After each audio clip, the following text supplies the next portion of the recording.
these walls that I've erected, you might see a heart that's longing to be loved.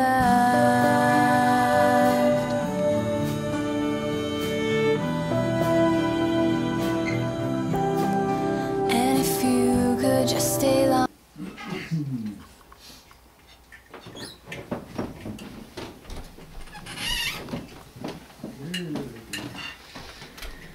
Good.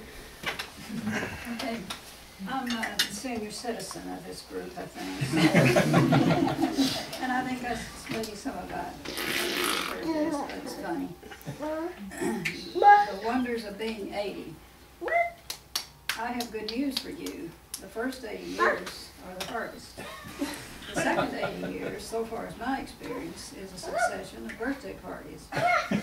Everybody wants to carry your luggage and help you up the stairs. If you forget your name or anybody's name, 3 or 4 and appointments are promised to be in 3 or 4 places at the same time, or spell words wrong, you need only to explain that you are 80.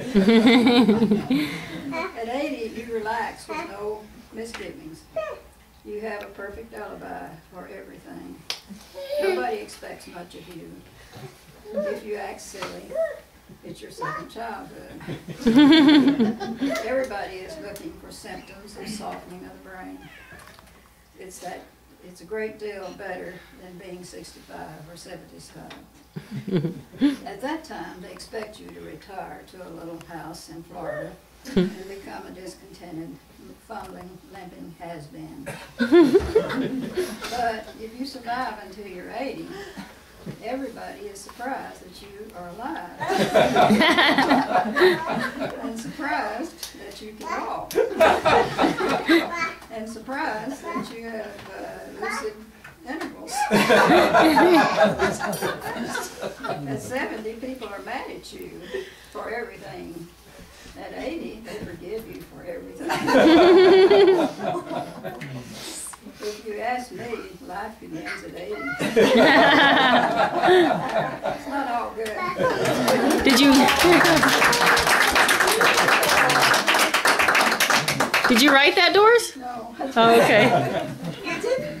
No, I wrote a poem when I was 83. I did? No, you did write it. You did.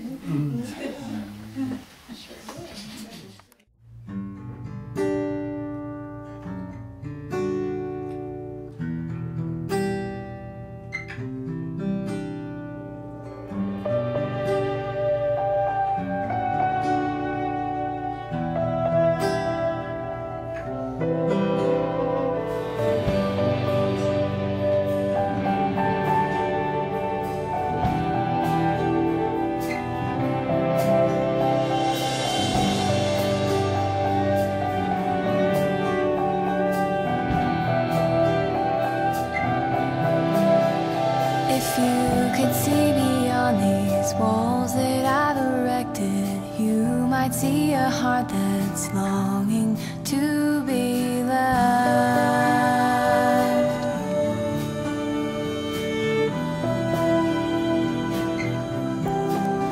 And if you could just stay long enough to really know me, I might just be ready to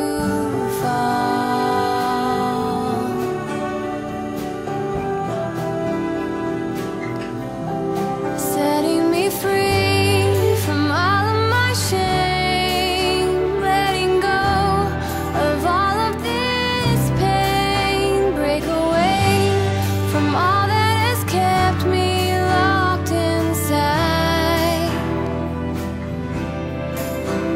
And I don't know the answers to all of life's questions. When my hand's in yours, I can take on the world.